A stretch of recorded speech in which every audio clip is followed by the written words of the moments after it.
सावधान, क्योंकि आज पाकिस्तान के कटोरे पर अरब के सुल्तानों ने आखिरी प्रहार कर दिया है। जो पाकिस्तान कल तक अपनों की पीठ में छुरा घोंप रहा था, आज उसकी अपनी गर्दन यूएई के अल्टीमेटम के नीचे है। ये सिर्फ खबर नहीं है दोस्तों, ये इस्लामाबाद की बर्बादी का असली ट्रेलर है।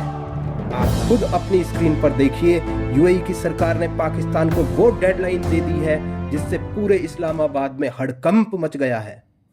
लेकिन ठहरिए, ये सिर्फ कर्ज और किस्तों का हिसाब नहीं है, ये पाकिस्तान की उस नमक हरामी की सजा है जो ऐन वक्त पर दुनिया के सामने आई है। असल खेल तो तब शुरू हुआ जब यूएई ने सीधा डेथ वारंट थमाते हुए कहा 30 अप्रैल तक हमारे $3.5 अरब यानी करीब 35,000 करोड़ रुपए टेबल पर रख देना। ये वही पैसा था जिसने डूबते पाकिस्तानी रुपए को ऑक्सीजन दी थी। अब यूएई ने वो पाइप खींच लिया है।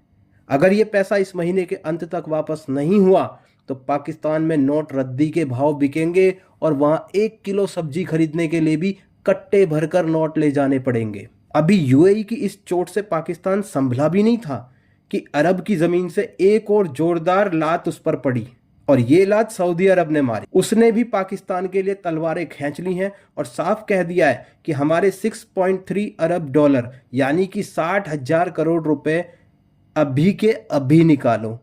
सऊदी ने तो कोई लंबी तारीख भी नहीं दी, सीधा कह दिया है कि कुछ हफ्ते हैं तुम्हारे पास। ये पाकिस्तान की पीठ पर वो लात है जिसकी गूंज इस्लामाबाद से लेकर रावलपिंडी के जेएचक्यू तक सुनाई दे रही है। अरब के सुल्तान अब पाकिस्तान की किसी दलील को सुनने के मूड में नहीं है। अब आप सोच रहे होंगे कि जो हाथ हमेशा पाकिस्तान की झोली भरते थे वही आज उसकी गर्दन क्यों दबोच रहे हैं। तो सुनिए, इस कूटनीतिक चक्रव्यूह का सच हमारे टाइगर एस जयशंकर ने बहुत पहले ही दुनिया के सामने दहाड़ कर कह दिया था। जब भारत के विपक्ष ने पूछा कि हम बीच बचाव क्यों नहीं कर रहे, तो जयशंकर जी ने एक ही शब्द में पाकिस्तान को औकात बता दी, दलाली। भारत कोई दलाल देश नहीं है जो हर फटे में टांग अड़ाए। पाकिस्तान को लगा था कि वो ईरान और अमेरिका के बीच बिचौलिया बनकर दुनिया का हीरो बनेगा, पर वो तो खुद के बुने जाल में फंसकर विलेन बन गया है और अब भिखारी बनने की तैयारी कर रहा है। पाकिस्तान को लगा कि वो चालाकी से सबको बेवकूफ़ बना देगा, लेकिन जयशंकर जी के शब्दों ने उसकी असलियत की खाल उधेड़ दी। सऊदी अरब की ये नाराज़गी कोई इत्तेफाक नहीं है, इसके पीछे गद्दारी का बहुत बड़ा राज छिपा है। पाकिस्तान ने सऊदी के साथ म्यूचुअल डिफेंस पैक्ट किया था, मतलब सऊदी पर आंच आएगी तो पाकिस्तान लड़ेगा, लेकिन जब ईरान और सऊदी में ठनी तो ये मर्द मुजाहिद सऊदी को बचाने की बजाय ईरान की दलाली करने निकल पड़ा। सऊदी इसे सीधा सीधा अपनी पीठ में छुरा घोंपना मान रहा है। अगर आपको लगता है कि सऊदी का गुस्सा ही काफ़ी था, तो जरा यूएई के जख्मों पर नज़र डालिए। वहाँ मामला सिर्फ वादों का नहीं, बल्कि सीधे सीधे अपने नागरिकों के खून और बारूद का है। ईरान समर्थित गुट दुबई और अबू धाबी पर मिसाइलें बरसा रहे हैं, ड्रोन बरसा रहे हैं, और पाकिस्तान वहाँ ईरान के साथ मिलकर अपनी रोटियां सेकने में बिजी है। यूएई का साफ कहना है कि जब हमारे लोग मर रहे हैं तब तुम दुश्मनों के साथ मिलकर मध्यस्थता का नाटक कर रहे हो।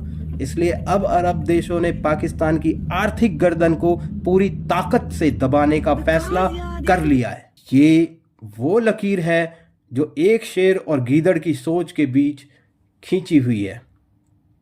पाकिस्तान को लगता है कि छोटी मोटी चालें चलकर वो जंग जीत लेगा, लेकिन वो भूल गया कि भारत बिसात बिछाता नहीं, बिसात पलट देता है। हम दलाली नहीं, लीडरशिप पर भरोसा करते हैं।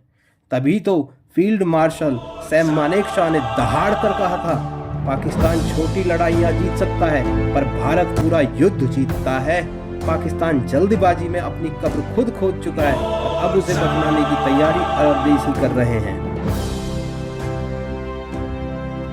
आपको क्या लगता है, क्या पाकिस्तान इतने भारी प्रेशर को झेल पाएगा? अपनी राय कमेंट में जरूर बताइए, सब्सक्राइब कीजिए और मोर्चा को मजबूत कीजिए।